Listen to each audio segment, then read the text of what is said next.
Again, I'm Amy Hoy, and I've been in the seed industry for probably over 30 years. And I've been doing silage for that long a time. My background came back in 95, 97 to 98 when we started to bring the first brown midribs in to the seed world. Worked with Mike Allen a lot on how to feed that product way back when. Things have changed quite a bit since then, but I've been in the silage arena now for that long of a period of time. One of the things that came on board as I came to do some work with the Master's Choice and Rod Seedco group is learning something about biologicals.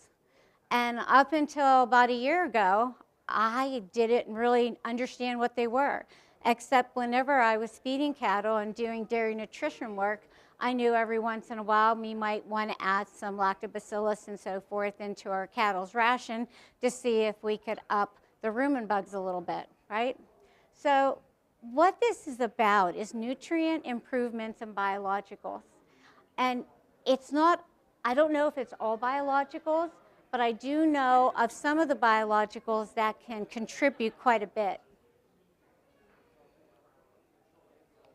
There we go. So right away, I put a cow on that first page, and people are thinking, biologicals and a cow. Well, you know, I have worked in the dairy industry for my whole career, and cows and feeding is something that's really, really been important. So why did I put a picture of a cow on there right away? Because as we start to talk about biologicals, we know that biologicals and forages are part of what we're feeding a cow every day, right? 22, 28 pounds of dry matter forage. We're also, since the cow has a rumen and it uses rumen bugs to break down the forages, they're actually the rumen bacteria themselves. It's a natural occurrence to use biologicals on forage as a cow, as they are able to respond to good bacterium in a positive way, right? So when I came in here to try to do this presentation, I wasn't sure who would be in here. I didn't know, I'm sure I don't have any novice people in here, but I might, that don't know anything about feeding cows. And then I probably have a lot of experts in here wondering, oh my goodness, what can biologicals do? So again, what are biologicals? Now I have some people in the room here today that are mic'd up that can kind of help me. But the biologicals that we're talking about is the lactobacillus bacteriums. We have enzymes that are, I'm going to go ahead and talk, mannase and prophosphates. How do I pronounce that? Phosphatates. So I have two experts in the room that can tell us exactly what's in this biological. All right. Now, these biologicals that I'm talking about, they're not to be put into the cow, but these are biologicals that are actually put on seed, whether it's a corn seed, alfalfa seed, wheat, rice, all different types. And each one of those benefits from a different type of bacterium mix than the other. Today we're going to talk about putting it on the corn seed. That's what we're going to talk about today. We're talking about a combination of bacteria and enzymes, which are freeze-dried until application, planting of the seed. In other words, we're going to have live bacteria. We're going to, of course, we'll be moistening it, but we're going to take these bacteria, put it in a pail with some chelated zinc and some other items. We'll get into more details. But we're going to put this mixture together, and instead of doing foliar feeding on this right at the beginning, the product I'm talking about gets applied directly to the seed as it is in the corn planter. Anybody wants to add into anything, you guys are more than welcome to. Okay, so this is one of the things that I think Paul might help me with, or Scott down here. We have these biocapsules that we call our Tune-Up Plus corn product. Like I said, we have many different products for different species of grains that are out there.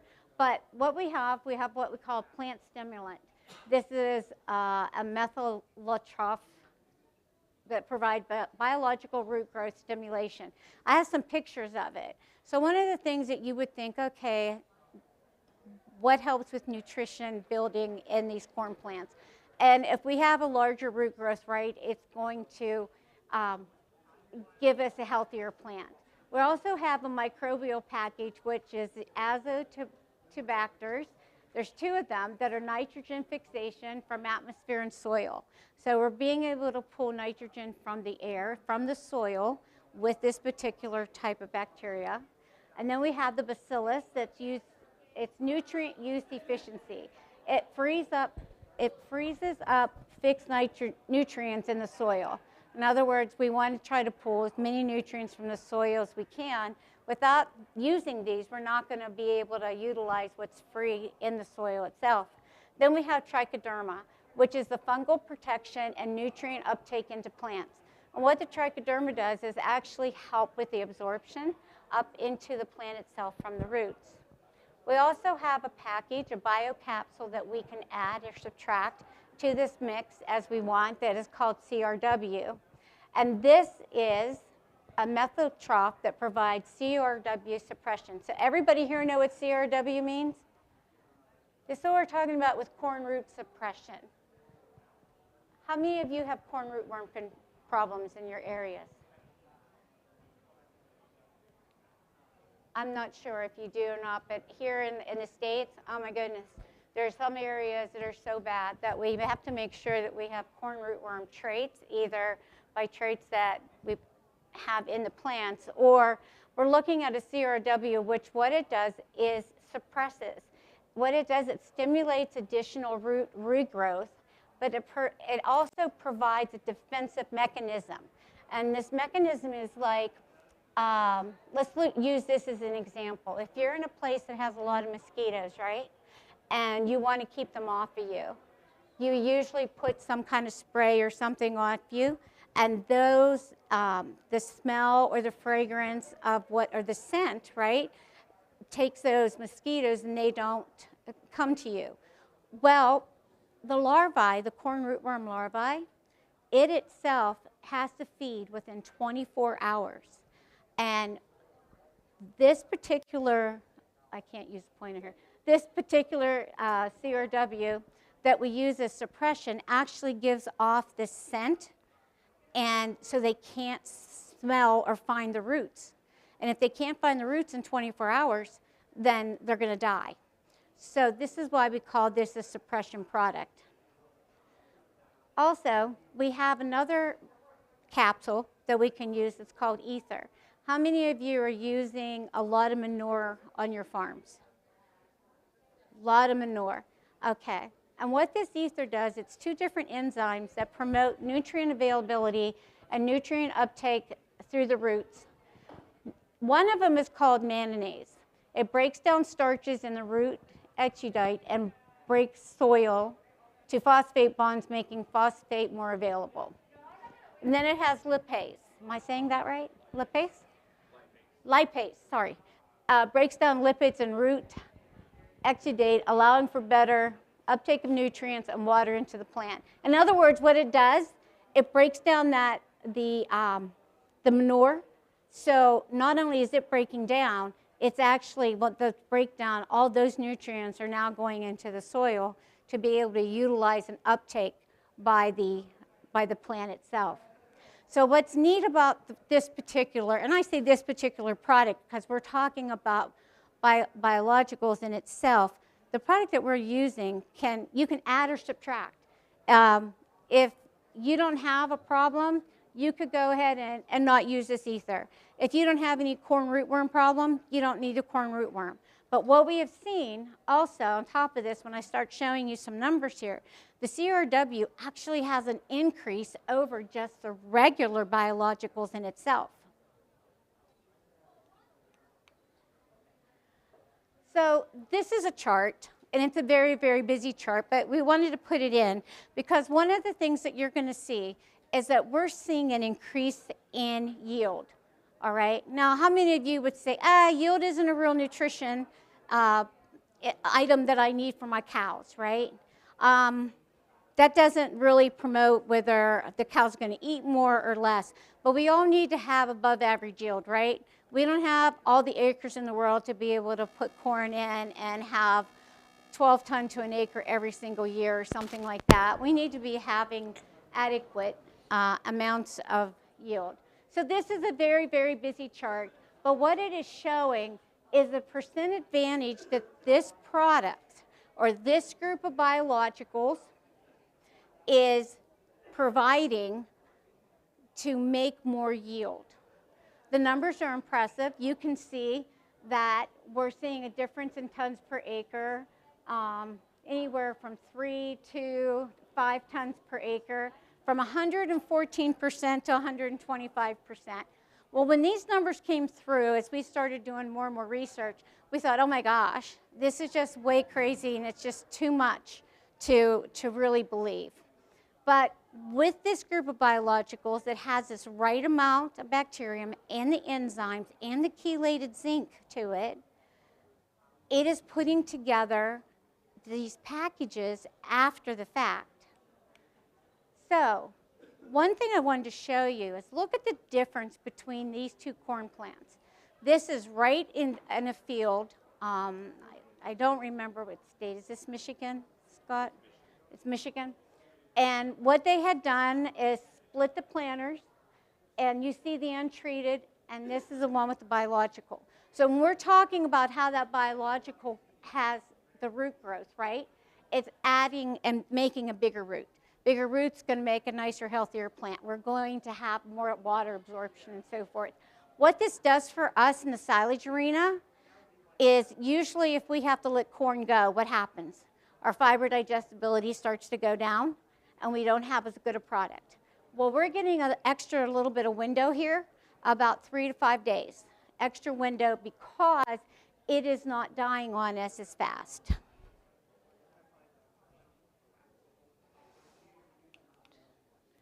So this is another picture to be able to show you. This is untreated, and that's treated, coming from the same field, split again.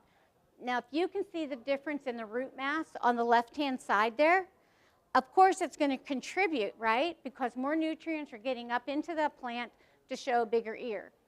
And you're going to see the one that's not treated, the ear is smaller because the root growth is smaller, right? So when we talk about adding yield to corn silage, if a lot of it's coming from the ear, right, from the grains, 40 to 50% of the weight of the corn silage, it's going to be more yield, all right? So, but we do know, and like I was saying, not all these biologicals are alike. Through the research, we found that this certain combination of microbes and enzymes have a positive effect on corn when harvested for corn silage. But one of the things I did in the research this year is that we're actually looking at other biologicals that are out on the market today. And we're seeing that some of these biologicals in side-by-sides, along with our products that have all of this certain type of biologicals and enzymes, are doing the exact opposite.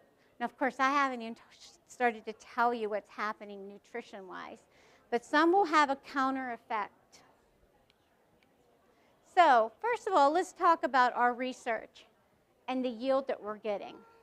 What we saw, what we saw is an 89% positive response rate. Now, that's pretty big, and we were pretty happy to talk about it, that this product added to a corn seed could provide this much yield, doing nothing else but adding this to the corn seed itself. This paired up to be an 18.7% increase in wet yield, and look at that dry matter yield, 25% dry matter yield. We were almost afraid to share data like this because we were like, can this be real? How can you actually get this much yield? So now, whether you're on limited acres or not, even if you have today enough acres to take your corn silage, if you can get this much more yield by just putting something on the corn seed, think about what you can do with those extra acres. You can either go ahead and make more corn silage, or you can go ahead and put a commodity crop in there to be able to make yourself more money. Or maybe because you have that extra yield now, you can put more cows on because you have the ability to do that. So this in itself is a real positive for every farm here. But what is the big thing that happened last year? Corn silage nutritional improvement. Yeah, right. How many of us have been trying everything we can think of to improve the digestibility of corn silage, other than maybe being able to have one gene out there that does a little bit?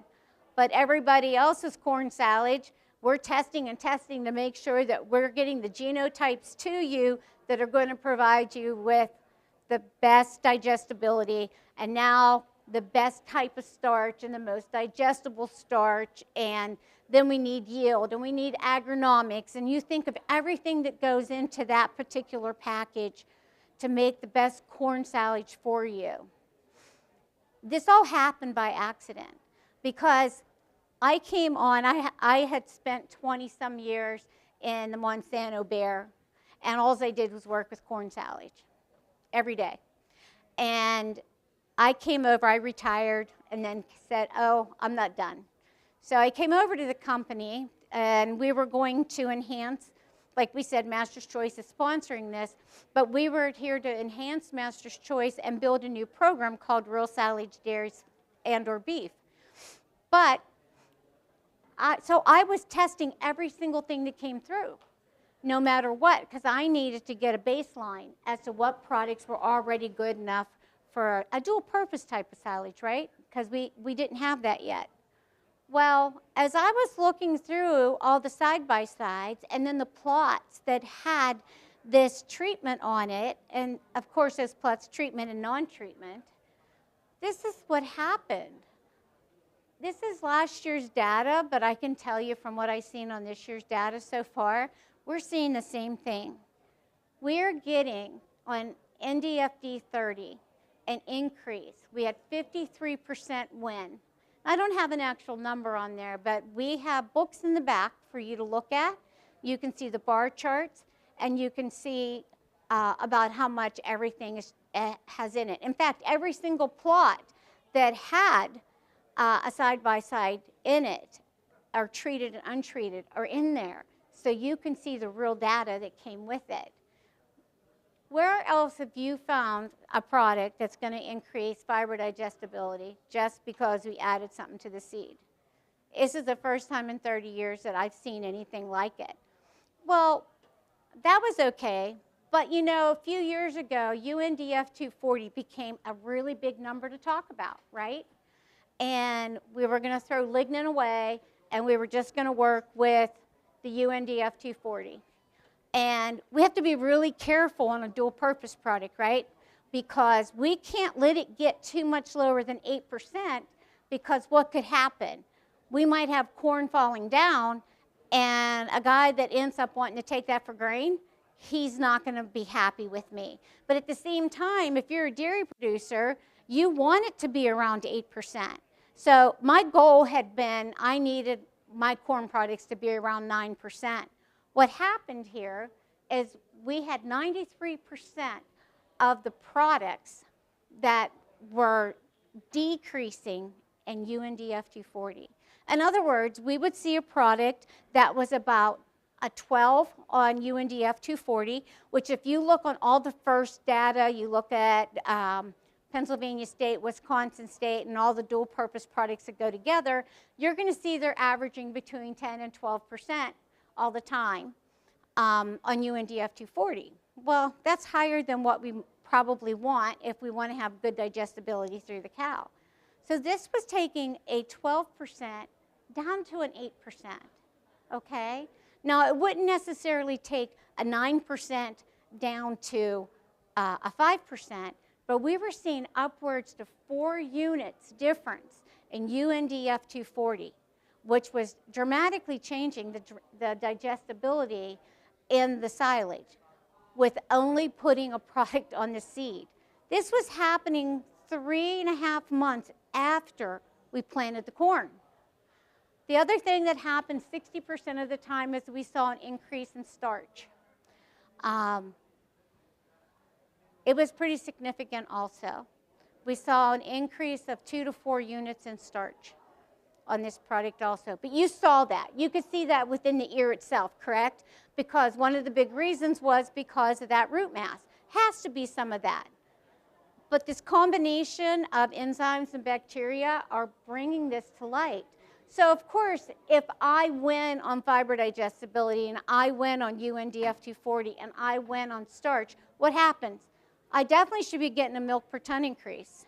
And because we had, and this was on, there's a whole lot of data here, but this was on one of the plots that had 15 different products in it, and every one of them had a treatment and a non-treatment, okay?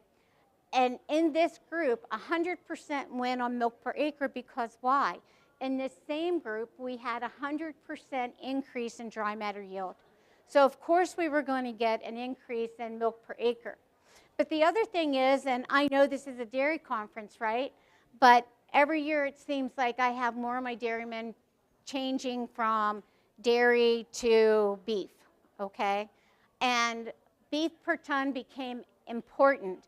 And of course, on our beef per ton, if we're going to do feedlot cattle, we have to have something really high in beef per ton so we can get an average daily gain of 2.75 or higher. Well, we increased that 73% also. So what is happening is all of a sudden, here's a product that was showing an increase in nutritional value. And every time another plot would come in that had side-by-sides, every time there is a side-by-side, it just seemed, okay, we're definitely seeing something different by utilizing this product. So this year, again, we have all our plots. We're doing a lot of side-by-sides and so forth. We have it in much more places to be able to make sure. But with all the plots and side-by-sides, the data and more raw data on this, we saw an increase of 3.5 wet tons on average. We saw an increase of 2 dry matter tons. UNDF240 dropped between 2 and 4 units. Our percent of starch increased between 2 or 4 units, and that would make sense, right? If you lower one, the other's probably going to go up. All right. Increases in fiber digestibility, milk per ton, milk per acre, and on all the samples on all locations, we had an 89% increase in yield. Those are really significant differences. We were able to see products that we thought were just always going to be a grain product. All of a sudden, when we added this to the seed, they became products that would make it in real silage dairy as a dual purpose product. So the difference that it made took some of these products from being, okay, it's really high in starch. Do I really want to feed a really high starch product to my dairy cow? Or all of a sudden now, I've got digestibility along with that.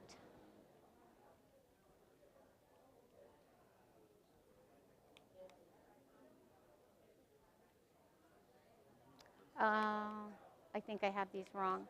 So we also were able to do some forage analysis using alfalfa. And I'm going to let Scott Harris, would you come up, Scott? I might have these out of order.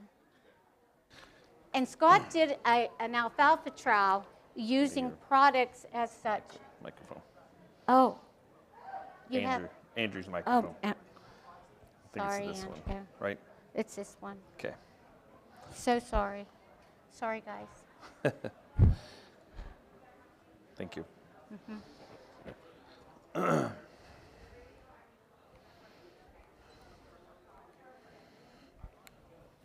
Two microphones, you feel really important. So this summer in Southern Illinois, right around Vienna, Illinois, is where I grew up. We did an alfalfa trial using biological, and so we broke that down. We had it was a very high disease-resistant variety that we used. It was a 35 disease-resistant index score. In Southern Illinois this year, we had wet very early, and then we were very dry, at least this particular area of Southern Illinois was. And so it was in a very stressed environment. This was a fresh seeded alfalfa, first year on this field alfalfa, at least in a long time. We did 3 different reps. We did one with an untreated. We did one with a product that's called NutriBoost Complete with NutriBoost NKBS. We'll talk a little bit about what that is here in a second. And then on the other treatment, we added in a PGR, plant growth regulator. And so the theory was, or what we were trying to see if we would see a difference in a regrowth after cutting, and then to see if we would be able to identify any nutritional quality differences. And so that's what so we did this. Essentially, what the farmer was doing is you can mix these products with your spray. If you're going to use any herbicide or any fertilizer, they can be mixed in there because they're sporulated, so you're not going to run into any issues with that. And we applied it after about 3 to 4 inches of regrowth. Okay, and so once basically the cut had occurred, and we did 3 cuttings, and then I took all of that information and I averaged it out to look at the differences that occurred within the trial. And so, but before we get into the hard data, let's take a look at some visual differences. And I should have drew some lines on this, but you can kind of clearly see, and this was not, I mean, we did soil samples. For the sake of time, I wasn't able to put all that in here. But you can see substantial difference in the lines in the fields of the treated versus the untreated. And so, and then what we did pick up on, again, randomly pulling roots, the significant difference in root development in the treated versus the untreated, right? A lot more plants in there. And then you'll see how the difference came out tonnage and quality-wise as well. Now, if anybody's used alfalfa for a long time, using boron on alfalfa isn't new. That's not a new thing. That's used to be a thing a long time ago, right? But we're now adding that in and having a better understanding and trying to get a better understanding of what occurs. And these products that we looked at from a foliar application side have more than just the boron going on. And so we were pretty excited about what we saw. So when you break it down, and again, keep in mind that some of these might not look hugely significant, but your top line up there, right, that's your relative feed value. So look at the increase that we saw, averaged over 3 cuttings on the relative feed value on using the treated versus the untreated.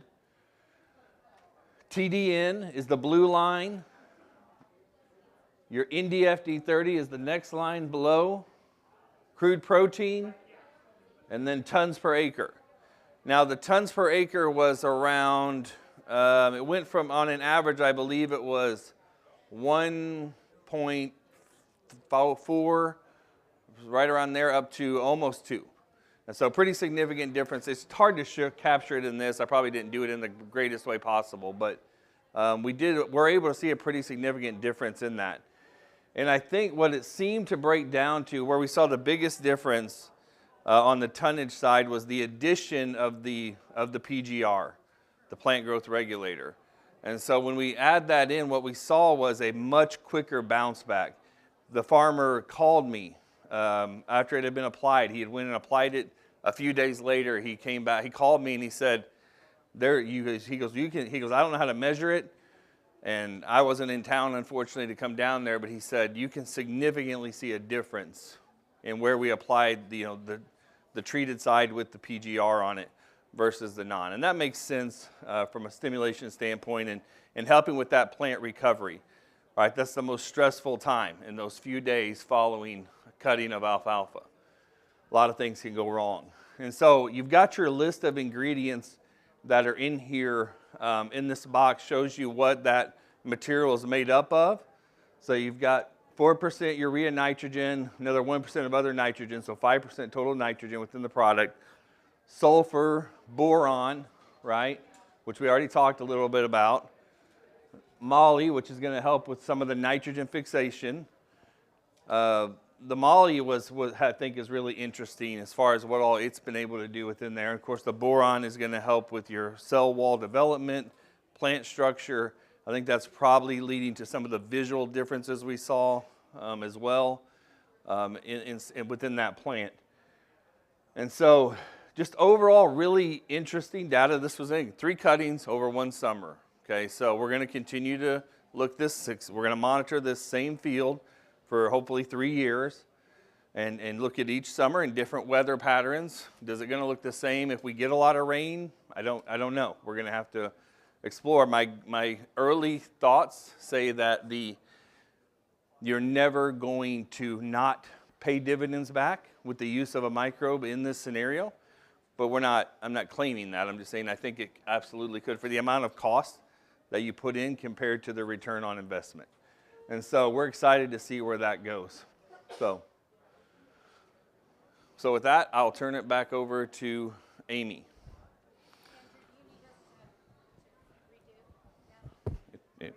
Take a quick second. There you go.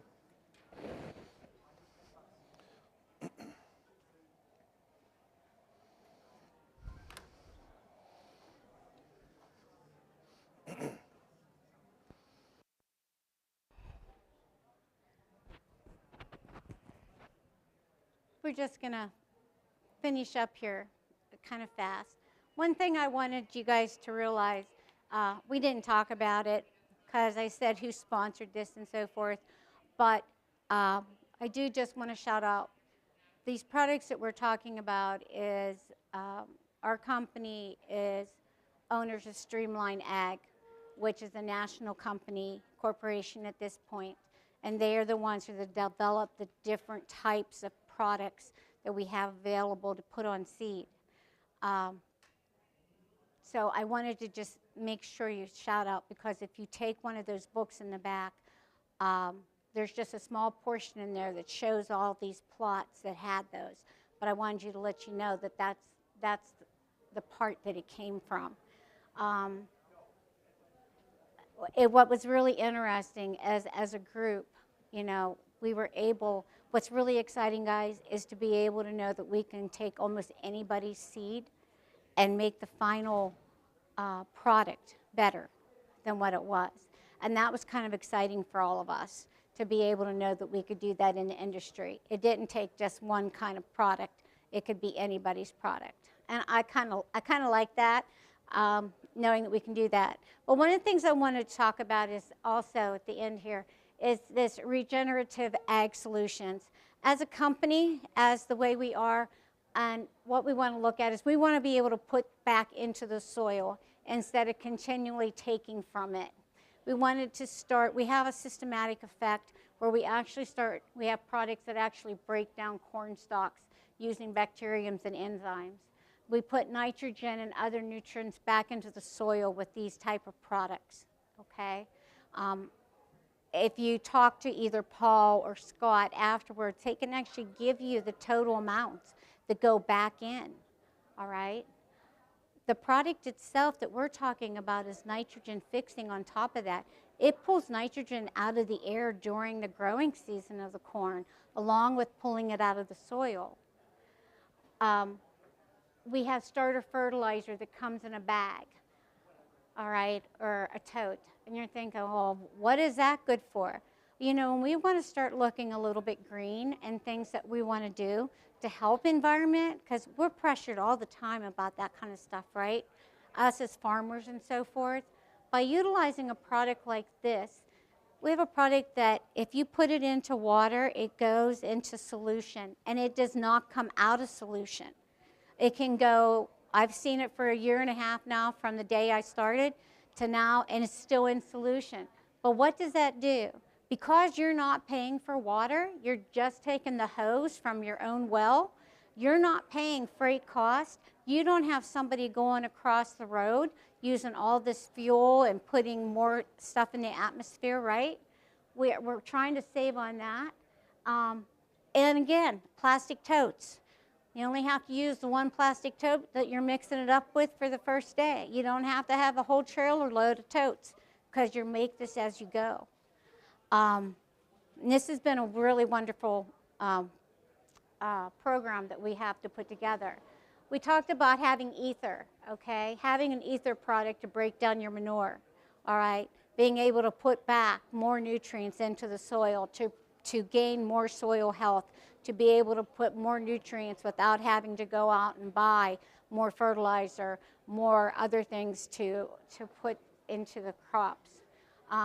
We also have a product, and I'm going to mention it, but there's products out there now that are called pit management of some kind. That's not what ours is called. But it's to reduce the odors and maintain the nutrients that are within the manure pit, so they're not escaping up into the air until you're ready to start taking the manure out of the pit. And you're no longer, so you don't lose them in the atmosphere any longer. So it's a systematic approach that we've looked at with these bacteria and enzymes. It was just really remarkable to be able to find a product or a group, it's not a product, it's a group of things put together that could actually change the nutrition of the corn silage plant. Thanks for all of your attention today, and if you have any questions for myself or the other members of the group, please ask. And please, before you leave, make sure you take one of those books home with you. Is there any questions?